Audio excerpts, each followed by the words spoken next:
look like white supremacist tattoos. No. We say your face with your tattoo combination.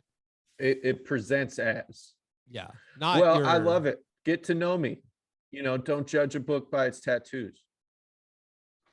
Don't judge a book by its very florid cover. The first person I knew with the chest tattoo was Wayne Grove from Heat.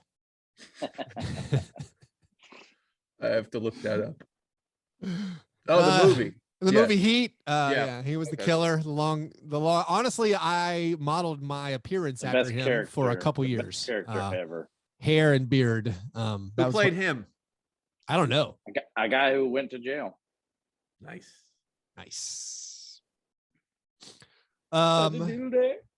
Grizzlies watch party Saturday night. That work? That works for me. Yes. Awesome. Assuming, as always, we don't have COVID. That's where my head is now again. Because I think it was here a while before. Check one. I mean, I've been to orgies during the pandemic and I haven't caught anything yet. So it's weird. And I think we'll do a croissant questionnaire type thing. I don't know if I can be in it, honestly, tomorrow night, but I can do it. I'll start it as part of a playback. Chuck, can you do a playback tomorrow? What time? Also, I have to figure out how to log into playback because I don't have cable. You have League Pass, right? Yeah. Can you do it with League Pass? You should. Yeah, you should be able to verify it with League Pass. Okay, cool. And you should be good to go. So yeah, create a thing. We were planning to do it for the Suns game. Okay. I actually have class at 8, so that works. I'll be in there. Just join when you can. Okay. Yeah. I need to turn the lights. Hold on, I'll turn. I don't care about the lights. Okay, fine. Whatever. Do record from your end if you can, just to have another backup. If you can hit record on your side of Zoom. Can you give me permission? Yeah. All right, should be good. We are going. Awesome.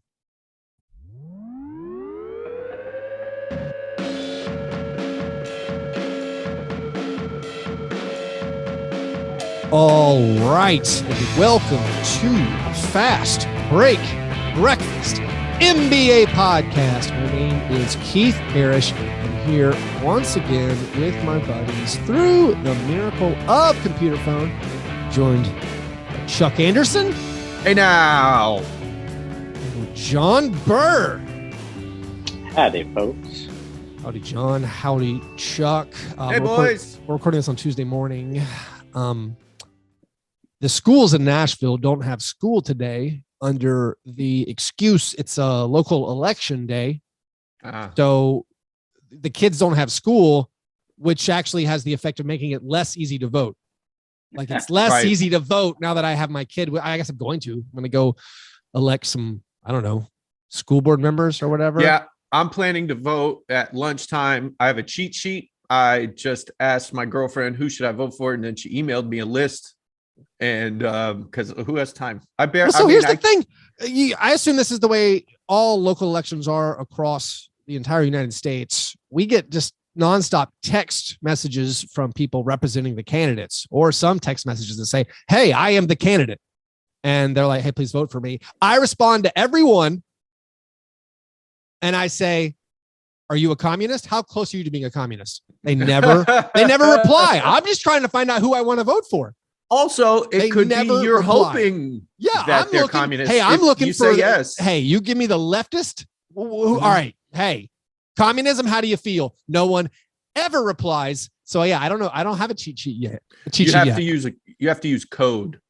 Yeah. You call them a red diaper doper baby. That's what you call them.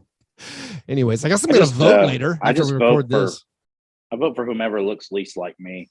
Honestly, it's really funny because in Nashville politics, and again, I'm going to assume this is the way it is everywhere, there are people running for offices who have the same names as large thoroughfares. And so I assume they're related to the people who founded Nashville. It's like, why is everyone on the ballot is named after one of the big streets in Nashville? That's strange. Related, there's a guy going for judge locally whose name is Reddit. So I think he's too big. He's too big. He comes from the family that founded Reddit. That's old money. My favorite person on the ballot in Nashville is a General Sessions Court judge called Glenn Funk. and I will be voting for G-Funk today. Well, actually, boys. so Chuck, this is the only candidate I know anything about. Yeah, don't do that. Glenn Funk is the one person you can't vote for because he's prosecuting a nurse for a medical mistake, and like he's nationally famous for all healthcare providers for criminalizing nursing errors. Man, that's the only G-Funk is the only guy we can't vote for. He's the malpractice guy. I was hoping to ring in the G-Funk. Oh, I'm so era. sorry. No. I was even going to keep all the names out of this, but you named the one guy, the only person I know on the whole ballot. My wife said you just can't vote for that guy. Like that's the only guy you can't vote for. All right, cool. Also, I'm glad we had this conversation. Why don't you write in George Clinton? Why don't you write in George Clinton? I used to mainly write in for local elections. I guess I'm supposed to take them seriously. I don't know. I also know there's someone running for judge whose last name is Blackburn, and her whole campaign is "I'm not related to the senator Marsha Blackburn." I guess that's her entire campaign. Anyways. The first round has Ric Flair an embarrassingly number of times, so I'm trying to make up for lost time. The first round is wrapped up. We're into the second round. Are we ever? Yeah, not a lot of. There's been excitement, not a lot of surprises so far. But before we get into all that, I guess we should get out of the way our breakfast talk. Have you guys had any breakfast on this local election day? Chuck, what'd you have for breakfast? Black cold brew. Oh man, I usually mix my granola with a half a scoop of protein powder. Mixed it all up, had it in the bowl, went into the fridge, out of oat milk. Just drink it. Drink. I don't mean to be toxic masculinity, but drink it like a man, Chuck. Well, you can't drink granola and protein powder. Oh, I thought you were mixing that into your black cold brew. No. The cold brew was on its own. Also, I thought you said black coal, as in the company mine. Black cold brew. And I was like, wow, that is a way you start your dad up in hair on your chest. No, so I was stuck in the, that scene from Friday where Pops and Ice Cube and Craig are in the kitchen and he's poured a bowl of milk and he has no milk. He's about to throw out the cereal and Pops goes, well, you better put some water on that damn shit. That's what I did. I put some water on that damn shit and had me a nice bowl of water and vanilla granola. Yeah, so I sent this to Keith. I don't know if I sent it to both of you. They make some cereal that you put citrus in now. Oh, you did share that, and it was shocking. Yeah. I almost put cold brew in. I was like, well, I mean, that would be a flavor. It's all meeting at the same spot, Chuck. It is. It's all coming out at the end. Yeah. No, John, there is a cereal coming out made for orange juice. Oh. I don't know how. I don't know what. I guess what you would have to do. Something where you can bet on where the loser has to eat this. Can this happen? Oh, yeah. I'm in. I'll do it. That'll be next season when I say Tyler Hero is going to average 28 a game. Yeah. We'll make that next year. Honestly, I'm excited to try it. All right. If they made it for orange juice. What's the worst that can happen? I mean, orange juice is great. But my problem is you got to go pulpless with that. Cause what kind of, I was about to say, I can't even have pulp. So yeah. Well, who cares about pulp when there's going to be solid hunks of flotsam and jetsam? Yeah, there's already going to be cereal. Man, that's shocking stuff. John, what was lots of grains? So I had a banana, but it was mostly green, and I kind of liked it. Ooh, is this a thing? Unripe banana. Can I be the green banana man? So it's starchier, right? Like there's less sweetness to it. It tastes a little more like a potato or maybe cassava. It tasted so healthy. Really? I eat bad. That I think my body was just like, what are you doing? These aren't donuts. Does it crunch like an apple? It's I will say this.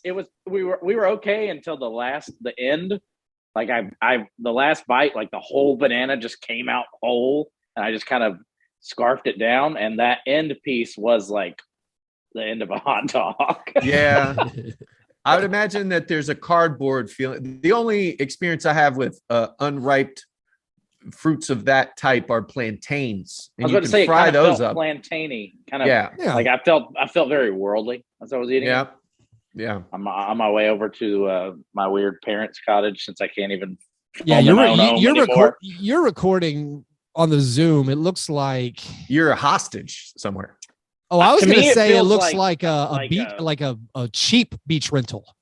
I feel like it feels like a white collar prison conjugal visit hut. John, are you actually estranged from your family right now, and you're renting? Yeah, I'm just curious. That's like a divorce pad. So my answer doesn't even clear my name. I'm here because I'm having a kitchen installed in my outdoor office at my house, so that I can fully estrange myself. He's just built a way out of his family. That's great. And by the way, this kitchenette was a gift from my girlfriend. So who's really doing the estranging here? I love it. My 40th birthday gift is get out of my life. Yeah, go prepare your food where I can't see or hear you. Yeah, yes. My breakfast, I continue the Cheerio routine as we have multiple Cheerios in our household. The least popular one among the children is Honey Nut Cheerios, so I have made those mine. They're pretty great.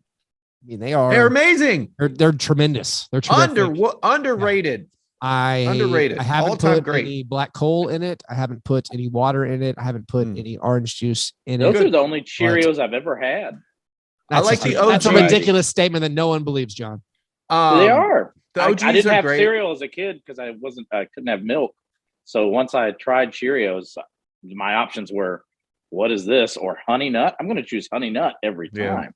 Yeah. I mean, I can't imagine like the person, because that had to be like in the early days of the cereal remix, right? Like we weren't doing this thing where there was like Oreo flavored Chex Mix, right? Yeah. Or Oreo. Like they hadn't thought about Chex Mix flavored Frosted Oreos, Flakes and Lucky Charms yet.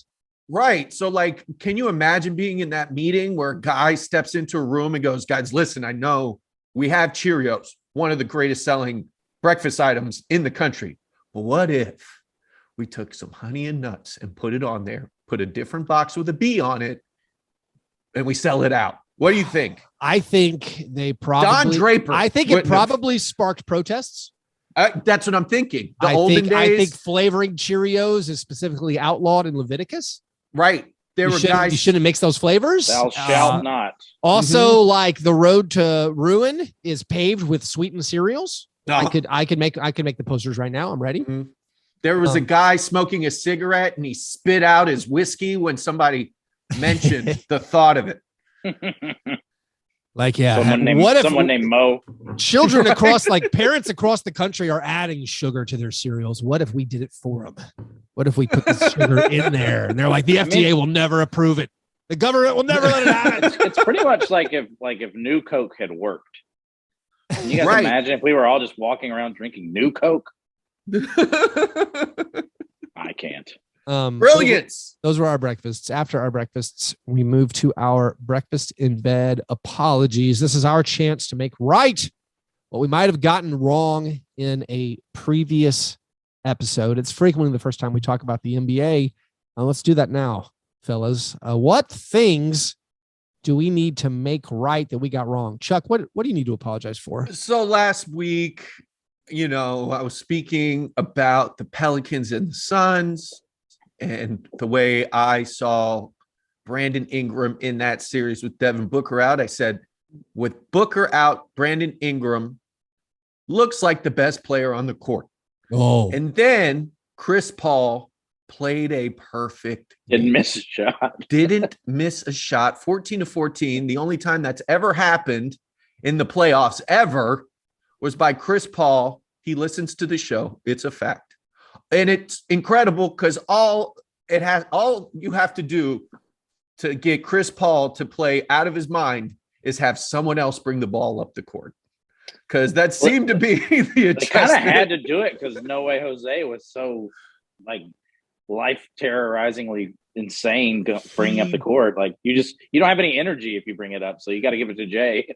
that isn't that incredible that they were like, all right, just like don't do this one thing that's really only like 5 seconds per possession or 8 if Jose Alvarado's guarding you. And like if we take that out, you'll have those fresh legs. You'll be able to shoot all game. But it was incredible. Sorry, Chris Paul.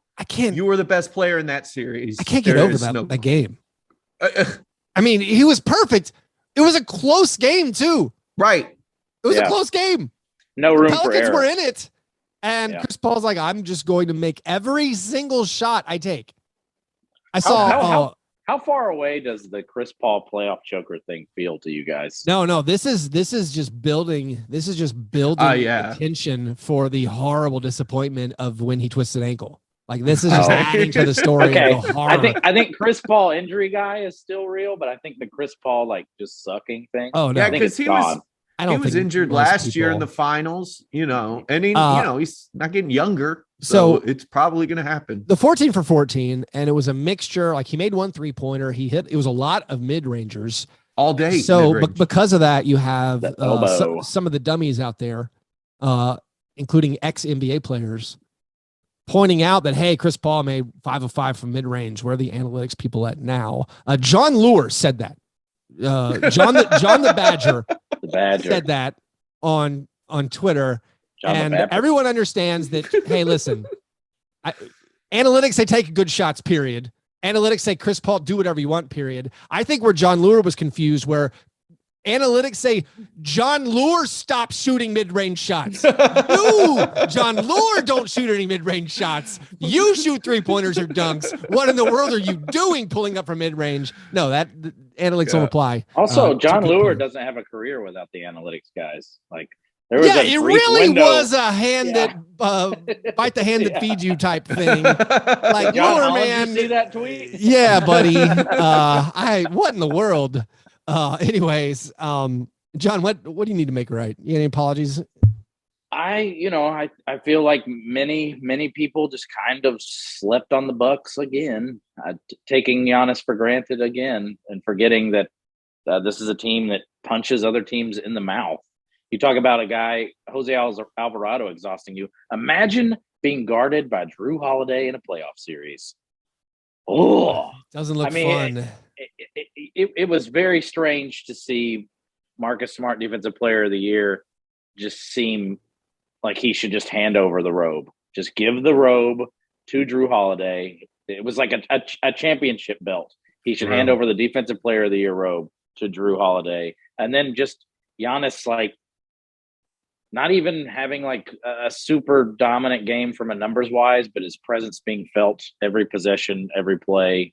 The game really kind of, even though it was sort of a dominant performance from the Bucks, there was a moment where Giannis made a couple of dumb fouls, and you could almost see, kind of similar to the Ja Morant dunk in the Grizzlies series, where it was like, okay, this is a turning moment, and I'm not going to play poorly anymore. That's like, to me, the hallmark of a superstar player. And I don't know, I just feel kind of silly for doubting the Bucks, because I had the Bucks probably like as my second favorite in the East, probably third favorite in the East, if I'm being honest with myself. And they just feel like the prohibitive favorite when you watch them. It seemed a couple of things about this game. One, about the Giannis thing, where it's like, oh yeah, he's just a force of nature, and if he misses shots, it doesn't matter. No one can do anything about him. It's just like, have we overthought all these playoff series? Where it's like, hey, guess what? Giannis is possibly all that matters. I know it's a long series. That was like the one game that was kind of an upset from the second round game ones. I also think about the Marcus Smart thing and like going up against Drew Holiday. Like the big secret to the Celtics was, hey, we can just play Marcus Smart at point guard, and we don't actually need another point guard. And it led them to all this success they've had over the past couple months. I wonder if this specific matchup, where it's like, oh, it's kind of hard to be a point guard when you're not like maybe your natural thing, when you're going up against Drew Holiday, like this kind of sucks. And I know Marcus Smart got hurt. He hurt his shoulder, and so maybe that affected it. But I mean, kind of a rough game. As an injury faker, he faked that injury. He wanted to go sit down. That wasn't a stinger. You can't play with a stinger. He wanted some time to think. And really, the Bucks, you can see it from a strategic standpoint, they're harrying the other team. Like Grayson Allen is not a great defender, but he's being told to go out and play physical, like press up on guys defense at all times. This is their strategy. They're just going to out physical you and kind of, make you miserable. And it's definitely working against the Celtics, which we'll get to more of that later. I think what watching that game for me was eye-opening was just the way the Celtics couldn't respond to the size of Milwaukee. Milwaukee's been going big. They've been going big. They went big. The Celtics look like 2021 Celtics. Yeah. Yeah. And then there's they're basically playing Giannis at small forward, Bobby Portis and Brook Lopez. And Bobby Portis played out of his mind and had a great game. But yeah, when you see Javon Carter creating havoc, that to me was also something that stood out, that they can count on a guy like that who I wouldn't have thought would have played. I wouldn't. The composition of the Bucks exists to torture Keith and I, right, on a personal level. It's unpleasant to watch. It's weird to watch the Bucks too and realize that, because I think we all thought the Chris Middleton injury would be more meaningful than this, and as I'm watching it, I'm like, geez, Brook Lopez is more important to what they do than Chris Middleton, really. Giannis can kind of fill this hole. It's incredible, how well Brook Lopez has played, and he basically missed the whole season. He was just out the entire season, and I think we had some questions about him. We got rope-a-doped, gentlemen. We got rope-a-doped. The Bucks understand what they're doing here.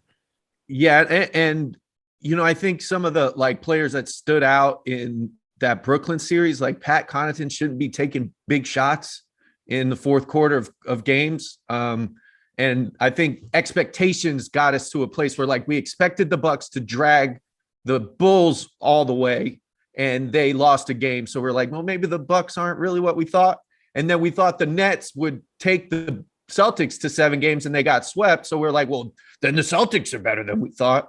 So this is a correction. I think both these teams are evenly matched. I can still see this going 7 games. Yeah. I'm not giving up on the Celtics. I actually was eyeing them. I'm not either. They're mild underdogs for the series now, betting wise, which makes sense. But I am foolish. I think I saw they were plus 120 for the series. I'm thinking about that. My apology. I'd like to apologize to the 22 teams not currently playing who were tricked into thinking that competing for the postseason was a good idea, that going for the play-in was fun. There were no upsets. The top 4 seeds from each conference advanced in the first round. We're left with the 8 teams that had the 8 best records. Every one of you were hoodwinked into attempting to play out the year. You all should have shut it down in January. You all should have been taking for draft picks like Sam Presti, the only man who understands how the league works. If you are an analyst out there and you picked an upset in the first round, you are deeply stupid. You should not have done that. We did not need to play the last 3 months of basketball. We're left with the top 4 seeds in each conference. I guess we had to trick everyone. We had to fake everyone into trying for the entertainment product. You just should have given up.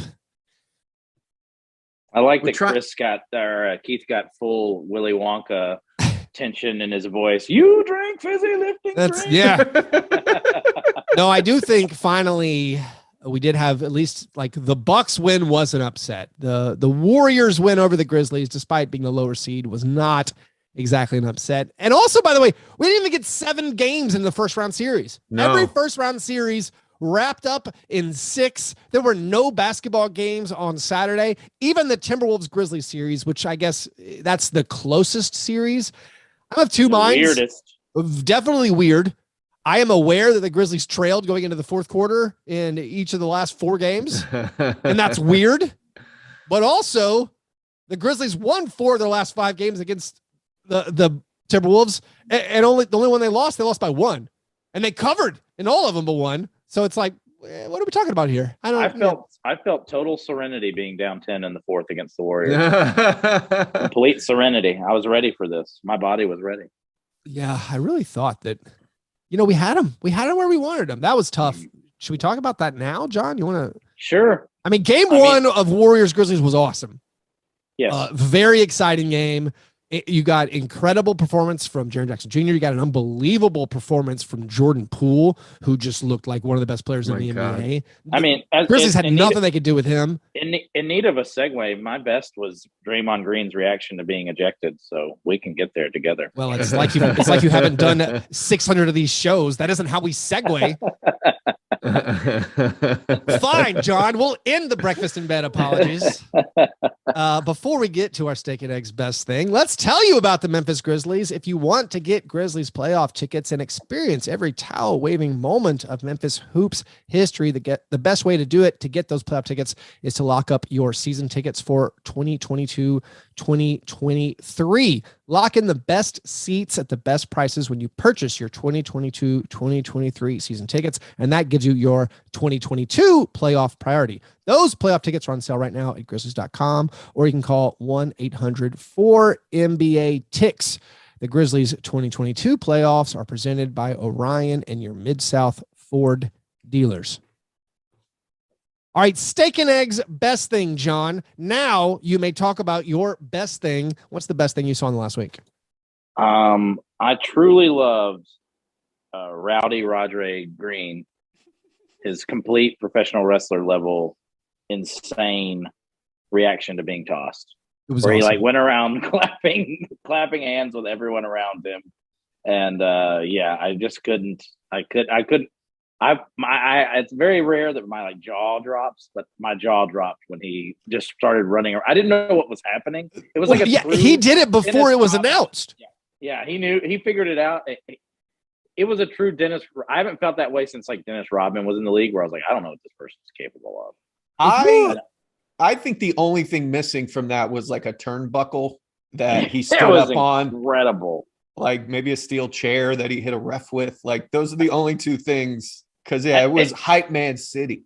It felt to me a little bit like, this is of course hyperbole, but it was kind of like when Will Smith slapped Chris Rock, because I was just like, what is going on? These people are too famous to be acting like this. I was like, he podcasts at halftime. He's a commentator. What is he doing? Saying. My favorite thing about it was him leaving and then immediately recording a podcast. Did you see the refs' faces when he started doing that?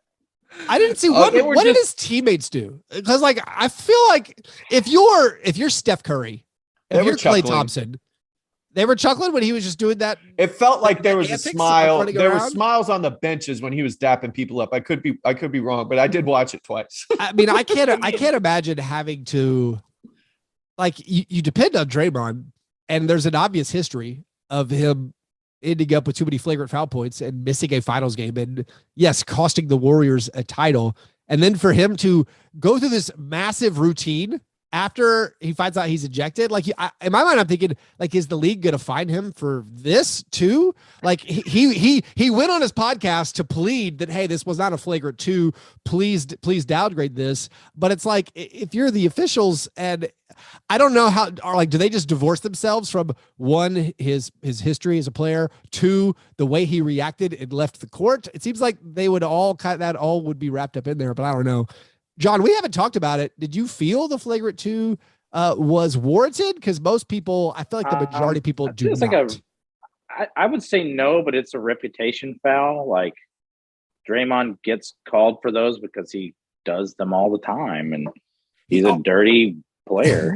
So he also changed his story, which podcast he changes the story. Yeah, he's now going saying, I did not pull his jersey. It's well, you did, buddy. He's trying to argue that he was trying to catch him, but it's one of those things where instant replay makes it really crazy, because the first time I see the foul, right, I see it in real time. I'm like, oh, he pulls him down by his jersey. Such a dangerous play.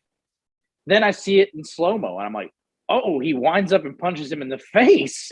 Such a dangerous play. Then he tries to kind of catch him by his jersey. This is what it looks like in slow motion replay. Yeah. But then I'm like, wait a minute. No, I saw that in real time. He drags him down by his jersey. So then I don't know what's happened. And the replays don't help me.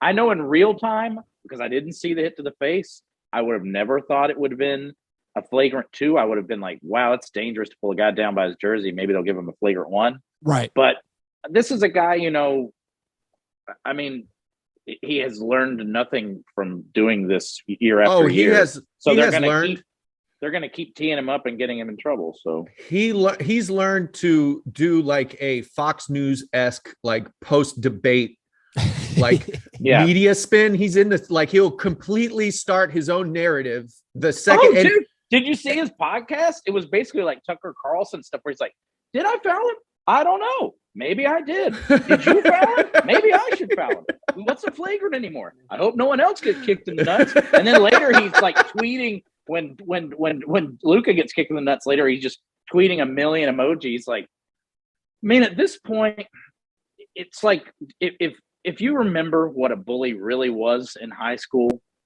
because I think we look back on it and we're like, they're these doofuses that they had their best years in high school. The bullies weren't doofuses.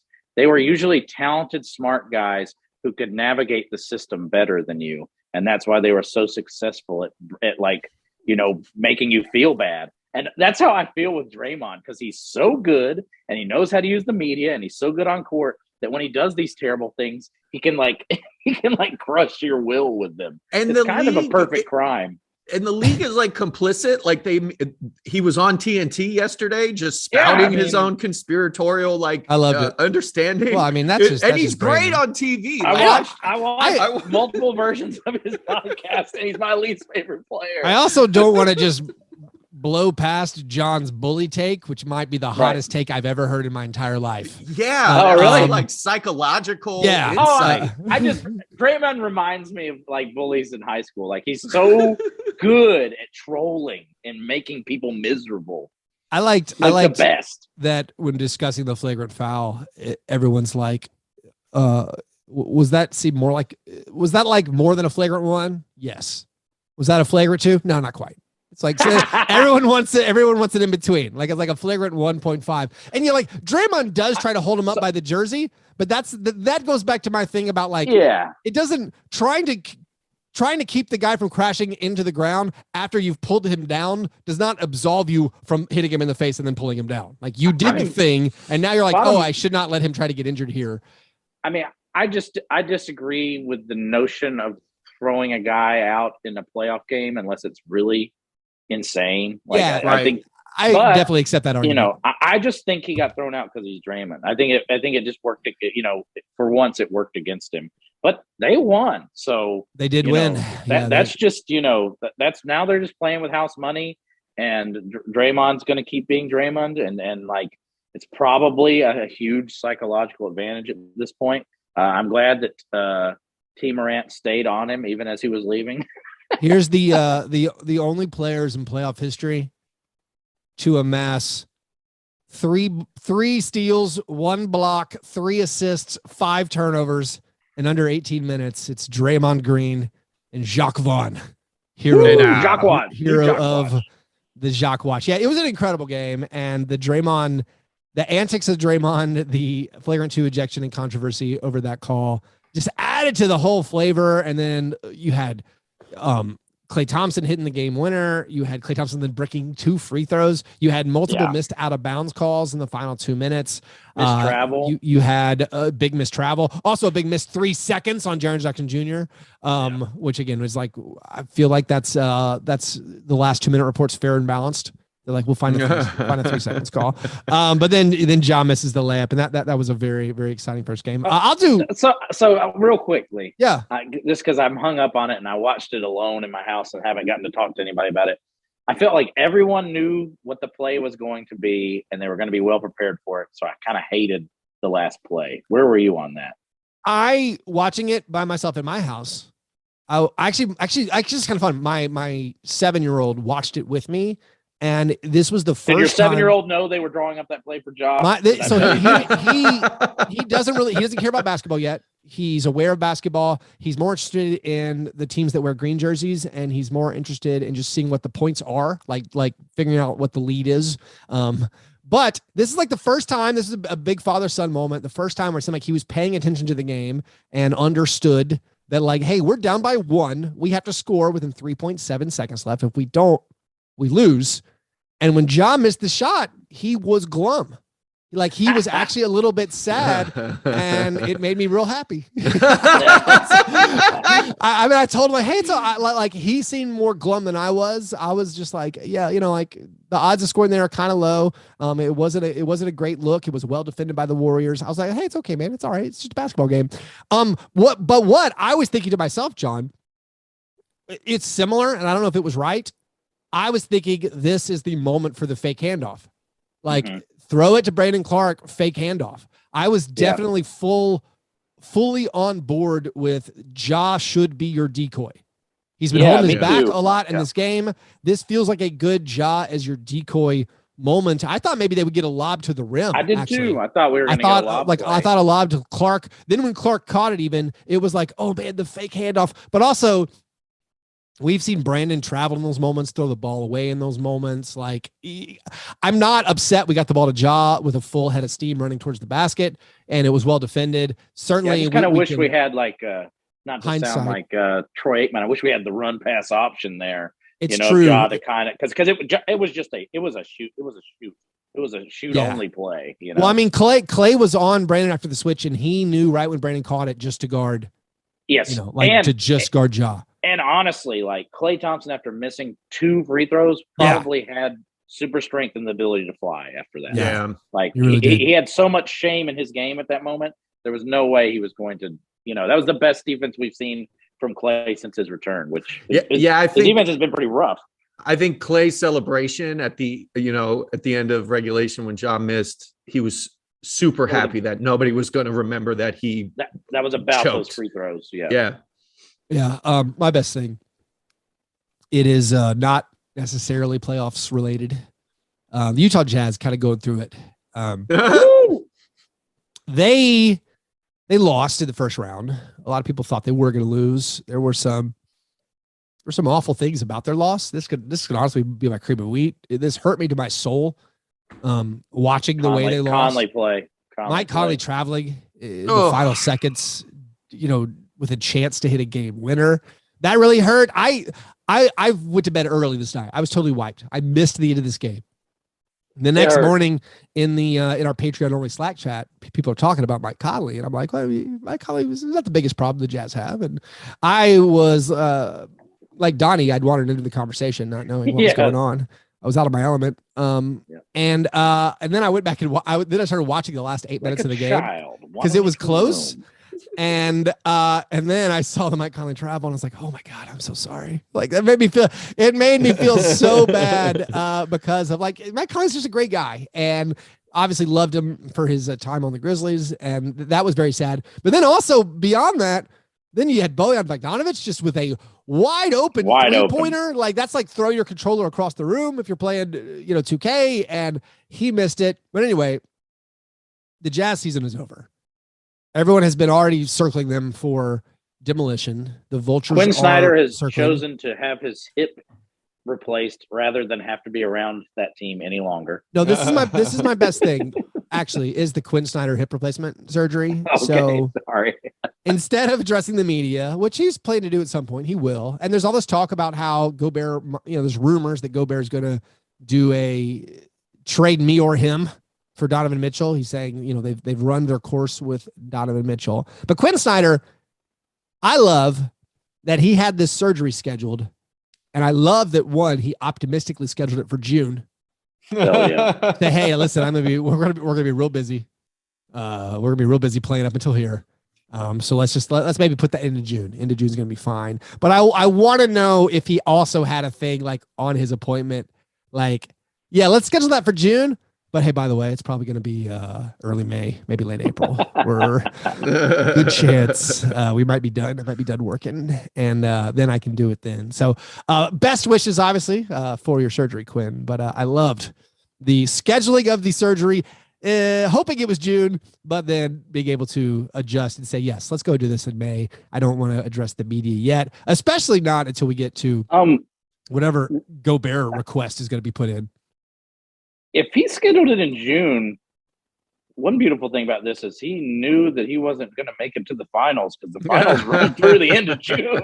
Well, he was maybe it was the like, very end. He was like, maybe we'll get to the conference finals. I mean, I like it. I'm gonna guess he was like mid-June, late June, where yeah. But the finals this year run until June 24th. Really? Oh, that's amazing. Yeah. Well, that's incredible. Well, all right. Yeah, good job keeping a level head and a realistic expectation for yourself, Quinn Snyder. Chuck, what's your best? Chuck, what's your best thing?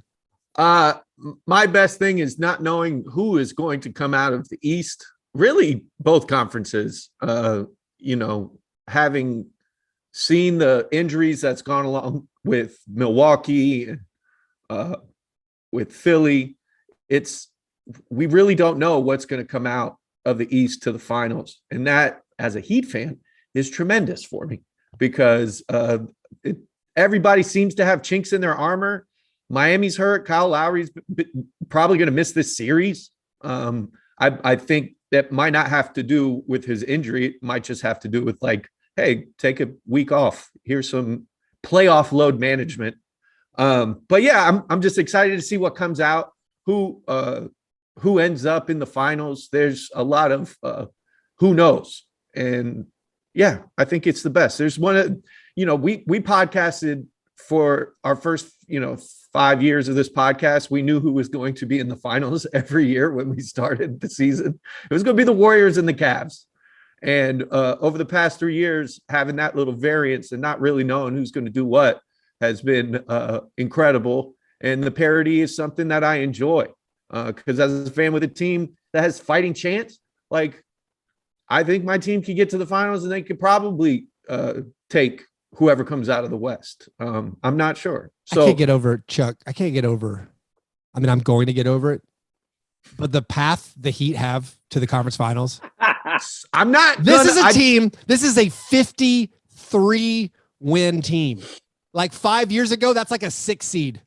Or like a 5 seed, like, all right, maybe it'll I mean, the past few years that gets you a top 3 seed, but like to be a 53 win team and then you get the Hawks who hate each other or like that could be a worse thing. Trae Young with like the worst playoff series ever. I'm pretty sure Nate McMillan's getting a hip replacement surgery right now. For a good player, the playoff series Trae Young had was just outrageously bad.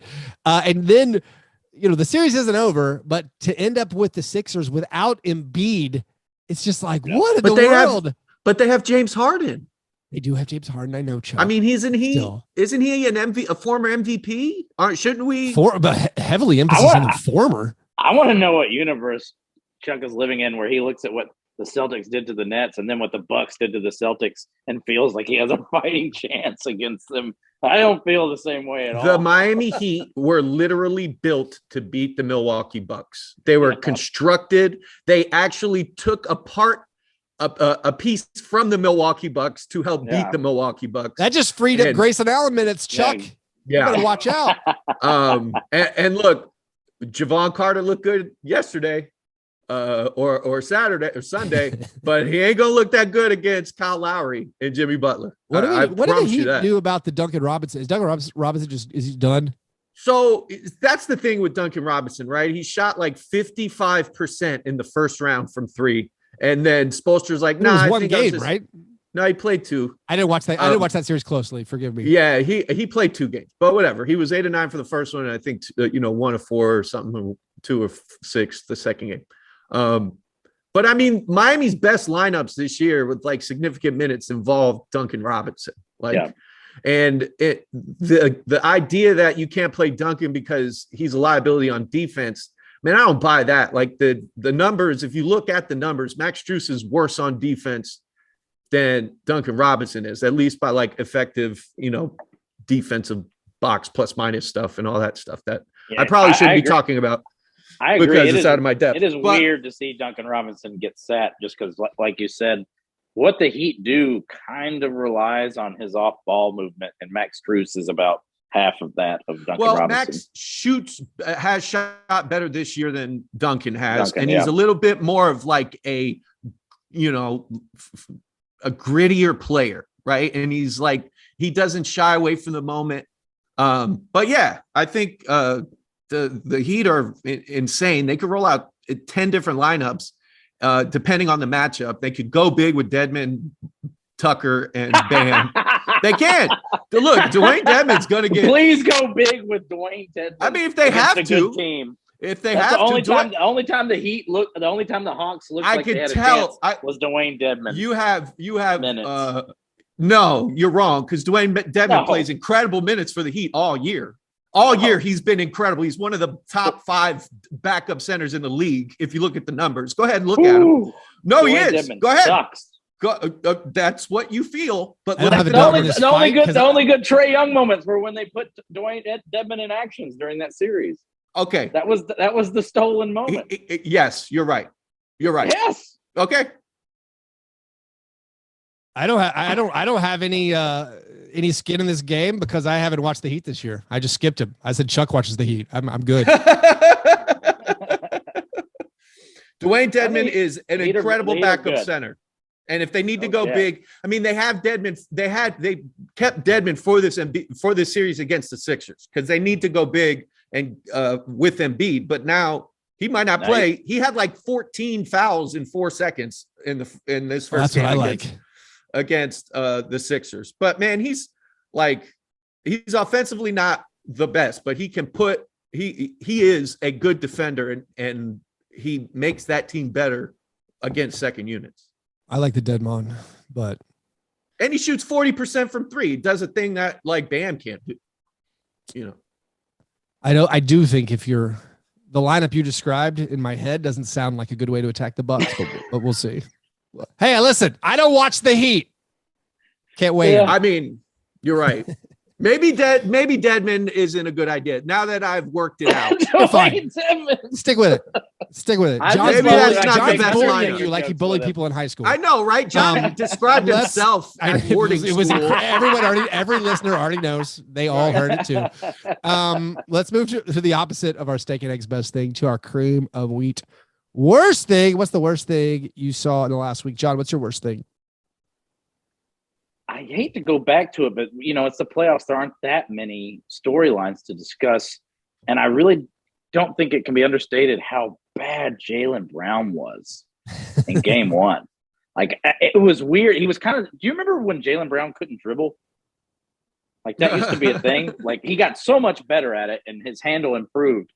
But like, his passing blew my mind how poor it was and how flustered he was at every turn. And it was weird to see how when Jaylen Brown plays poorly, the Celtics are just a jump shooting team. And it's just not – everything just falls apart. It's really strange. You say just a jump shooting team. They took 50 3-pointers in game 1. They're the second team ever. It was a record, right? It was the second team ever to make 10 or fewer 2-pointers in a playoff game. The only team that made fewer was the Rockets in that game where against the Spurs. It's one of the great all-time blemishes on James Harden record, where they were playing a Spurs team that had just lost Kawhi Leonard for the series, and they lost by 35. That Rockets team made 9 2-pointers. Yeah, the Celtics, I think they were 10 for 34 on 2-pointers in that game. And I know that, that's belied by being down, et cetera, but it was just I couldn't believe, because Jaylen Brown, when he's on, is oftentimes like there were moments in the Nets series where he was the second best player in a series that had, Kevin Durant and Kyrie Irving playing worse than he was, but he just completely disappeared. And it was kind of weird I guess Grizzlies fans can sort of understand, because like Jaren can be that bad for us. Like, to have a player who can be so great for us, can't have that player be that swing, bad. Yeah, the deleterious, that goes back to the pain of the Grizzlies loss, because Jaren is the swing guy for the Grizzlies, and he was flawless. You just don't lose Jaren 30-point games. Yeah, although technically they do. Oh, okay. Historically, it's just normally when Jaren's really? Never win. Mind. Well, the only other one is basically a Bucks regular season game. They lost that one too, where he went insane and knocked down a bunch. I will take any Bucks loss at this point. I will understand any of them. My worst thing, a player who we can all I think agree is worse than Dwayne Dedmon, is DeAndre Jordan. Oh my God. And the Sixers sticking with him. Honestly, this makes me grin from ear to ear, so it's not my worst thing. But after he was just apocalyptically terrible by starting game 1 against the Heat, Doc Rivers says, I don't care what you guys are saying. I'm going to start DeAndre Jordan. We like him. And it's just shooting yourself in the foot over and over. And I know the Sixers don't have a lot of great options. And a lot of it's on Daryl Morey. Daryl Morey, why did you sign DeAndre Jordan? Like, what are you doing? Why didn't you get any kind of useful backup center? The buddy system. Man. But like Keith, he was 2 for 2 with 2 dunks. That part's true. Can't argue with it. Those are analytics. I can't argue with them. Basketball so long and still not have no concept of defense. How? I mean, he used to have the athletic gifts where he was just such a dominant rebounder, and he was a rim protector because of how big he was. But now he has no lateral movement whatsoever, and it's just like, oh man, it is brutal. I sympathize with Sixers fans, and also I'm gonna do another worse thing.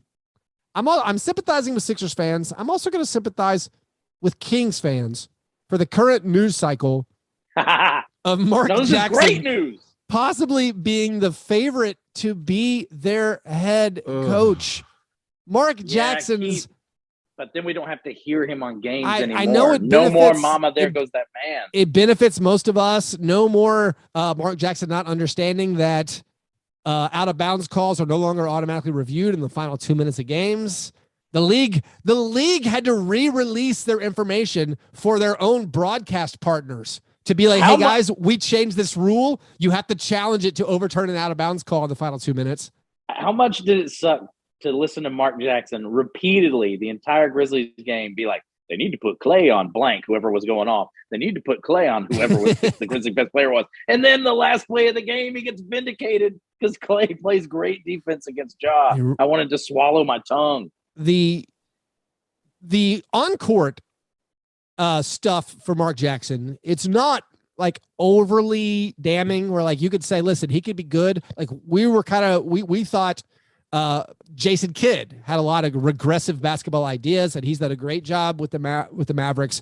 So like, I'm not saying Mark Jackson can't adapt. The things he says on TV makes it sound like he doesn't understand still the modern NBA game, but the personality stuff that he's done, which is like not under dispute, the things that he did where when he was coaching for the Warriors, all the other assistant coaches and team employees were like secretly recording him. Yeah, I was about to say there was a sting. Yeah, so like they wanted hard evidence of how toxic he was. And listen, we've all been blackmailed by our extramarital affairs with sex workers. Who has not? Who hasn't been in that situation? And I'm not saying you can't be a religious person. I'm not saying you can't invite your teammates to go hear you preach, a la Jonathan Isaac. It gets a little weirder when you're in a position of power, like a head coach. But a thing you cannot do is pray over Steph Curry's ankle and then tell him to jump up and down on his hurt ankle after you prayed for him. Like we do need a little separation there with your best players. And so I find it difficult to imagine that is the best candidate available for a Kings team, a poor Kings team, which we know now the Timberwolves got back to the playoffs, actually won a playoff series. They're just sitting there alone. Like we haven't been, is it 17 years since they've been to the postseason? Like you accidentally end up in the playoffs sometimes. And this team has not done it. I just feel bad for all Kings fans going through this. The Kings themselves have now started like releasing stuff like, hey, listen, we don't have a leading candidate, but there is a lot of smoke behind that story. I would just like to say to all Kings fans, if you want to jump on the Grizzlies bandwagon, you're welcome. And if you need Grizzlies merchandise, I think I can work something out. I think we can mail you any Kings fan who wants to pledge allegiance to the Grizzlies. We'll get something in the mail to you. Come join the bandwagon. It's pretty fun. John, I can guarantee you some yellow sunglasses. You know, maybe we could do even better. We could get a Grizzly shirt to every fan who wants one. You write us a letter and I'll send you a bobblehead personally. Hey, that's even better. Anyway, those were our worst things. Before we get to the awards segment of the program, we have a couple of listener submitted questions. The croissant questioner. Magnus asks, which are the worst NBA team hashtags and how would you replace them? I have in front of me a list. Shall we go through them, or can you guys kick a few bad ones from the dome? Definitely don't read an entire list. But yeah. There are. I think some of them that just say like rockets. Right. So yeah. There are always, for whatever reason, teams feel the need to come up with like a hashtag slogan sometimes for the playoffs. And we're always confused. I'm confused a lot. Like, if you have an organic thing, great, use it. If you don't have an organic thing, why are we making things up? I think some of them are very, very strange. The Dallas one really stuck out to me. I don't know even how you say it. They have multiple. Dallas in? All right, Dallas in on its own. No. Oh, yeah. So it's lowercase d, capital ALL, lowercase AS, capital IN. So it says kind of all in. When I saw the shirts they were wearing that said Dallas in, I thought it said balls in. I don't know what that means. Which I love. That's how my brain read it. There are some sex toys I could show you if you need to know how balls in works. So if you can't say it, listen, if you can't say the hashtag out loud, if saying the hashtag out loud doesn't make sense, it doesn't work. Like Dallas's original hashtag MFFL sounds like the noise you make when Spencer Dinwiddie bricks a three, right? Like, ooh, or you know what I mean? Or just muffle. Like, it's muffle. I don't mind an MFFL because Mavs fans understand what that means. It's Mavs fan for life.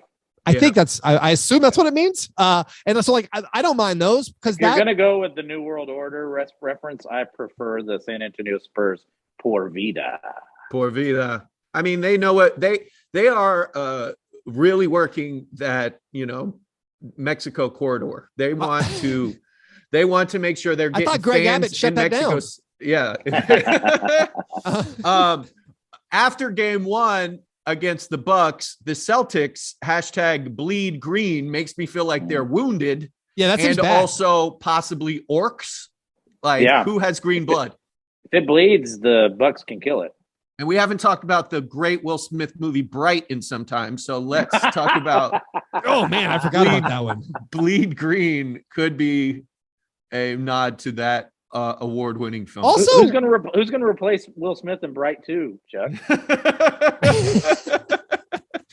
My favorite one, Pacers. Gold-blooded. Oh my God. Great. I've never even heard of that before. Me neither until we had this question. So that's one you have to say out loud to understand. Because, all right, like if I look at gold-blooded, I don't get it. Oh, it sounds like cold-blooded. Oh, all right. I guess that's all right. I mean, there's some good ones. Raised by Wolves, Fear the Deer, but Magnus wants the bad one. Fear the Deer is incredible. It's amazing. A nice rhyme that works. The bad ones also, you got to be careful what your phonetics things say. Like we talk about MFFL, like Phoenix. They do a lot of stuff that's PHX. Phonetically, that's tough. You can get into a lot of trouble depending which vowel you throw in there. Even if you do it without a vowel, it's hard to say it where it sounds all right. I know this one. Magnus wants to know which ones we change. I know some people like the Raptors "We the North" thing, but I don't think like Game of Thrones is going to survive popular culture. And I think something that will is Jurassic Park, for whom the Raptors were named. So I think it should be hashtag Clever Girl or hashtag the Dennis Nedry computer virus. And then you have like a Dennis Nedry emoji, perhaps. Flag. Why can't we do a hold on to your butts? Can we do that? Hold on to your butts. Hold on to your butt. Even better. I mean, that's kind of fun. We got to fix hashtag life finds a way. Yeah, there you go. What about the Jazz have had take note for a while? That one doesn't bug me. Does that bug you guys? I like that. No, I like fine. That. It's a note like music in there. Yeah, it has a little double meaning. Right. I think it's very polite, which fits the whole Mormon thing. Yes. I think for Philadelphia, I think Phila Unite is pretty terrible considering all the crazy Philly stuff you could do. And they typically have like cool branding, cool uniforms. Just let Joel Embiid make it up, please. Yeah. He can do the hashtag for you. It can change every night depending on whomever he's sunned or whatever injury he has. I don't know what Thunder Up means.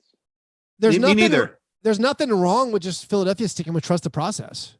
or like just Right. like that's fine. Yeah. I mean, like Joel Embiid likes it. Thunder up is fine. It's one of those meaningless, like a Vanderbilt's anchor down, meaningless but harmless. Made me a lot of money, that anchor. Can we get clarification on the Pelicans hashtag, which is hashtag WBD? Feels like Keith, help us. What is it? Is that a? I think Is that it's a won't. I think Craigslist it's code won't. for Is how it you won't meet bow with a woman? down? Won't bow down. Oh, But what does that I mean? thought it was like Wonka balls and dong. I would change that one to "That's all, folks." Chuck, where It are should we? be- Do you Heat like culture. heat culture as a hashtag? Of course. Okay. Of All right. course. Just I check kind out. of Maybe hashtag Dwayne Dedman top 5 backup big man. he is, if you look at his defensive numbers. What is be the fight for the Cavs? What is be the fight? I don't know. That seems like it should be the Hornets because of the bees. Well, the Hornets Should be the fight. Hornets is hashtag all fly.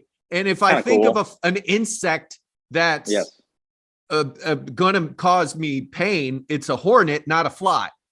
So if you take away the stinging part of a hornet, I guess they're just all flies. So that works for them Ooh. thematically. Apparently, won't bow down is about the resilient spirit of New Orleans, who has endured, quote, 800 years of ghosts and storms. I say, let's just do hashtag 800 years of ghosts and storms. I don't care how long. That's amazing. There's Put that no on a character shirt. limit I will on buy Twitter it. anymore. Yeah, Is anyone in the world Sacramento proud? Is that a thing? No. I mean, can we make their official hashtag just Kangs? Just Kang. They need to take back Kangs. They need to Right. own it and make it positive. Magic and- Together is very, very family friendly. So the Hawks is hashtag true to Atlanta, but it should be hashtag ATL shouty. That's the way it should be. And the really long one, like I don't get the long ones, right? Because is there a character limit on Twitter? There is, yes, a character limit. Okay, so like hashtag Mile High Basketball. Way too long. What are we Come doing? on. What are we doing here? You know, hashtag New York forever. No, like you could literally abbreviate New York. They spell it out. Like, what are y'all doing? And it should be it should be hashtag Bing Bong. That's what it should be. How many wins do you have to get to be allowed to have a hashtag? Because the Rockets and Pistons just say Rockets and Pistons. Did they not qualify? I like it, man. Those are. I mean, also they can just do a Motor City. Nothing wrong with a Motor City. Right.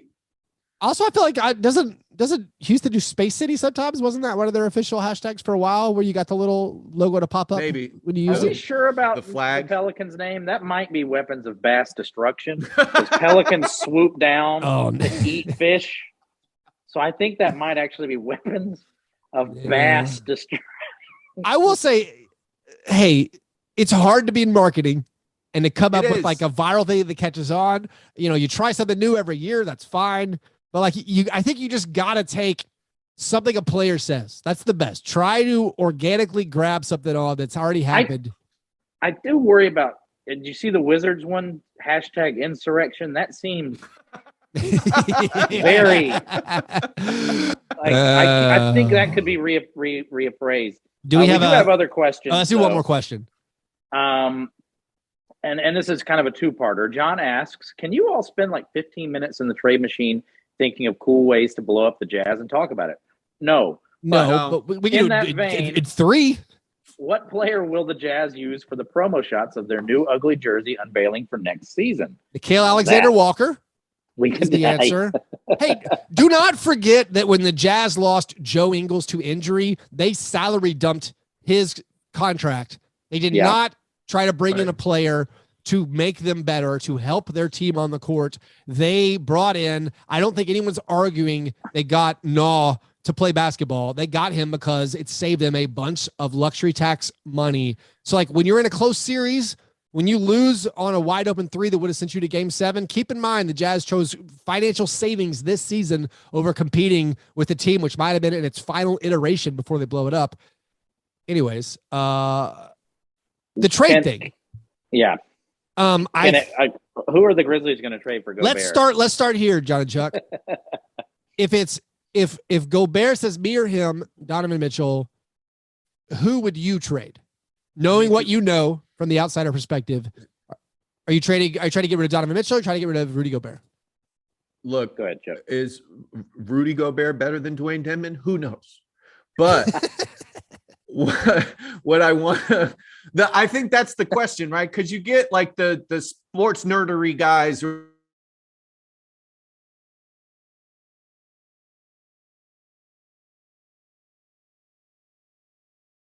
I lost you guys. I think we're all frozen, but it looks like we're back now. All right, go back, Chuck. Okay. Yeah, so like the basketball statisticians, folks. Hold on one second. Let me quit some things because it's telling me things aren't. Hold on.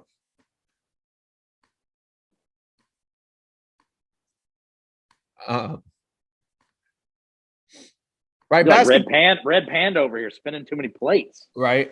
So like basketball minds, right? The thinking people in the sport are like Rudy Gobert is incredible and he cannot be replicated. He is a force, and they bear that out with statistics. And then there are people who are like me who watch the game, who see that he loses in the playoffs all the time. And if he is that good, why does he lose in the playoffs all the time?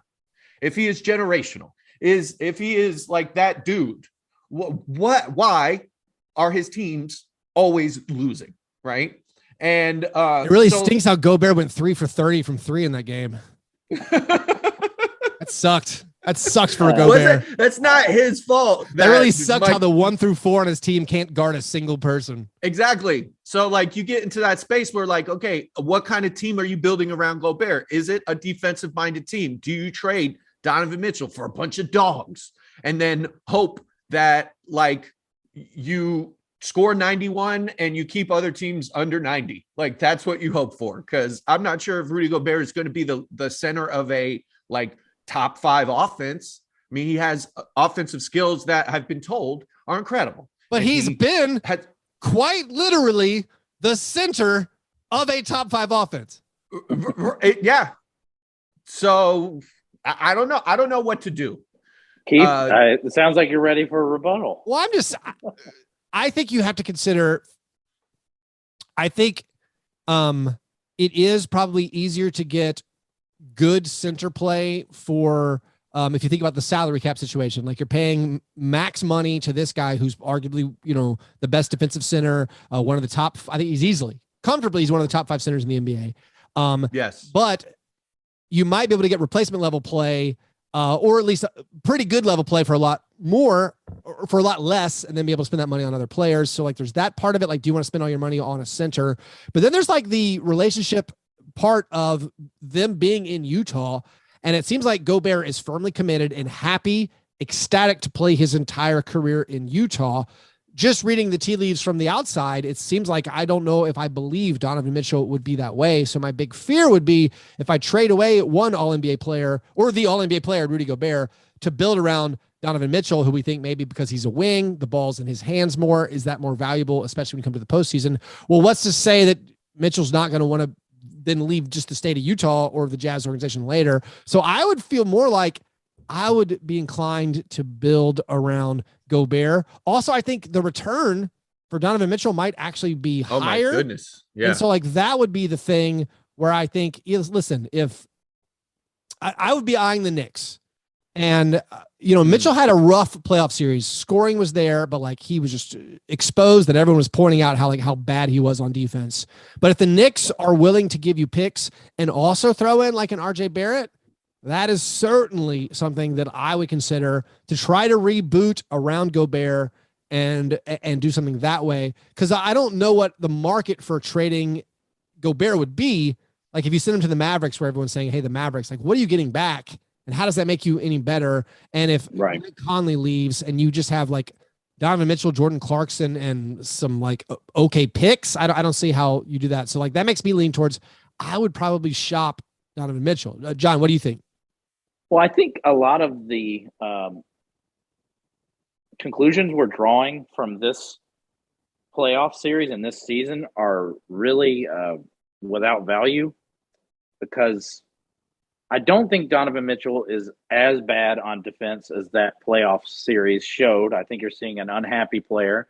And I don't think Rudy Gobert is as useless offensively as the second half and the playoffs showed, because he wasn't being passed to. This is just a completely combustible situation, to the point where I wouldn't be surprised if Danny Ainge just blows it up and builds around neither. But the question was, who would I take? And for me, and even though everyone's calling him like CJ McCollum plus, CJ McCollum also sucks at defense, folks.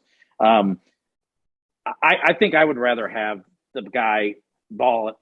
If I'm trying to win a title, I would rather have a playoff performer like Donovan Mitchell as opposed to a regular season wins guy who can be get kind of, game planned off the court. So I would take Mitch. I would take Mitchell.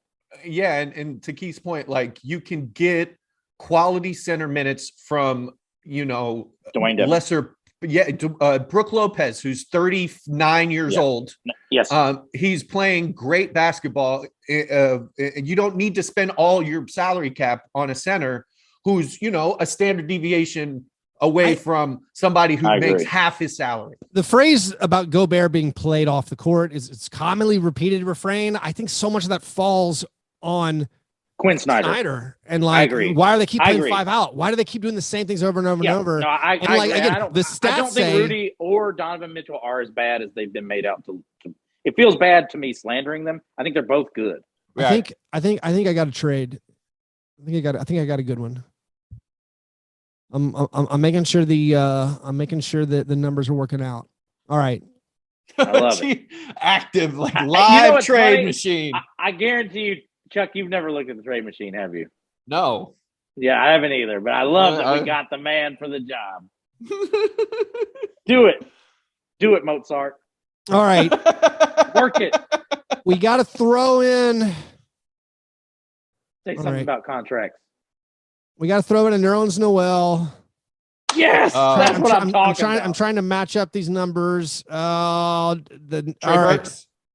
No, Alec Burks. Good Alec Burks. Close though. All right, so that I've tipped my hand. So the Knicks are involved clearly.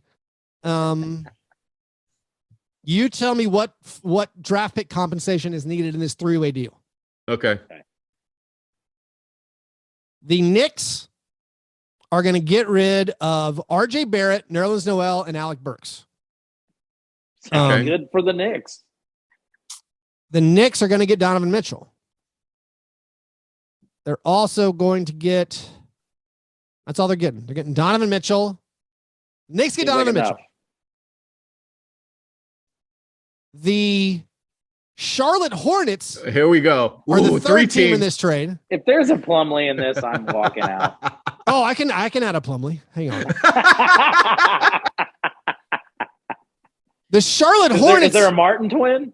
The Charlotte Hornets receive Bojan Bogdanovic and Nerlens Noel. Okay. So the Jazz are getting rid of Bojan, who's got 1 year left on his deal. They're getting rid of Donovan Mitchell, who is very valuable. He's under contract for a long time. The Knicks are definitely gonna pay out with some draft picks here. I'm gonna say a minimum of 2 first rounders to the Jazz. Yeah. The Jazz end up with RJ Barrett, salary filler, Alec Burks on an expiring deal, and Gordon Hayward. Whoa. Coming back home. I cannot deny this trade simply because Gordon Hayward is coming back home. So the Hornets get off Gordon Hayward's money because they haven't been able to depend on him staying healthy. On a short term, the Hornets get Bojan Bogdanovic, who is the kind of guy they like, offensive player, defensive liability. You get Nerlens Noel, who, if healthy, which might never ever happen again, but that doesn't even really matter. He's basically in there for salary. So the 3-team deal is, I think we're going to say the Knicks send 2 first-round picks, Alec Burks, RJ Barrett, to the Hornets. To the Jazz. The Jazz send Donovan Mitchell to the Knicks. The Hornets send Gordon Hayward to the Jazz, and the Hornets get Bojan Bogdanovic and Nerlens Noel. Do the Hornets that, folks, is why you should not get on the trade machine. I don't know who Look says where no you to end this. up. Who says no to this? The Knicks trade RJ Barrett and 2 first-rounders to get Donovan Mitchell. I think they say yes, definitely to that. Right. Yes, the Knicks seem like winners for sure. The Jazz have gotten rid of Donovan Mitchell and Bojan Bogdanovic. Right. But are bringing in 2 first-round picks, RJ Barrett and Gordon Hayward. And who's That's a pretty good return. Great return. And then the Hornets are getting off of Gordon Hayward and getting Bojan and Nerlens. But the Hornets are having to send a pick to do so. No, Hornets not doing any picks. So the Knicks are giving 2 first-round picks for Donovan Mitchell. Yeah, and RJ Barrett and RJ Barrett.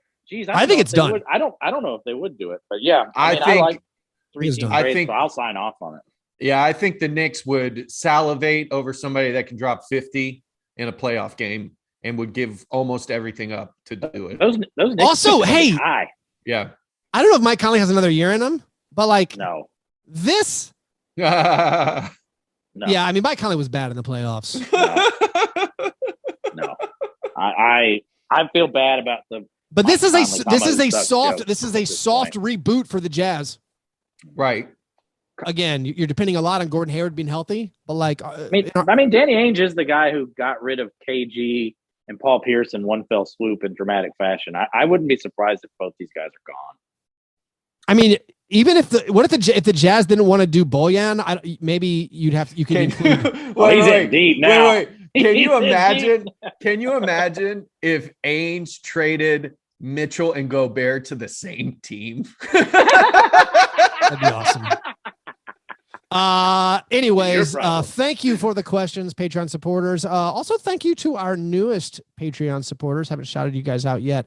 Congrats to James Winskull, Clint Harding, and Brock Frome.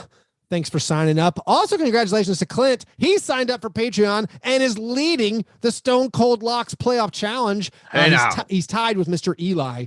Good job, guys, getting your first-round predictions very, very accurate. If you want to get involved with some of the contests we do that have prizes, if you want to join our Slack channel, if you want to get access to exclusive bonus content, if you want to watch the Suns-Mavericks game with us on Wednesday night, you have to be a Patreon supporter. That's right, patrons. We're doing a little bit of a watch party / croissant questionnaire hangout on Wednesday night for game 2 of Mavericks Suns. Check the Patreon page, patreon.com/Fastbreak Breakfast for the link to get in that. So if you want to step up your listenership to the next level, be one of those people who supports us and joins our community, do that at patreon.com/Fastbreak Breakfast. All right, it's now time for the International Stackhouse of Pancakes Award, given to the worst performance in a box score. For the last 8 days, honorable mention, Jimmy Butler and Drew Holiday, 4 for 14. Jimmy Butler, 4 for 14. Drew Holiday, 5 for 16. Jason Tatum, 6 for 18. And then Karl Anthony Towns and Klay Thompson were 6 for 19. Those are our honorable mentions. Our 3 nominees, as they occurred chronologically through the week. Bojan Bogdanovic, who I have just shipped to the Hornets in a great 3-way trade. He, in game 5, was 0 for 9 from the field, 2 points, 1 rebound, 1 assist, 2 turnovers, 3 personal fouls. That is the game where Rudy Gobert caused all of his teammates to miss all of their shots. Next up, Dylan Brooks, in a win against the Timberwolves, was 3 for 18. Whew.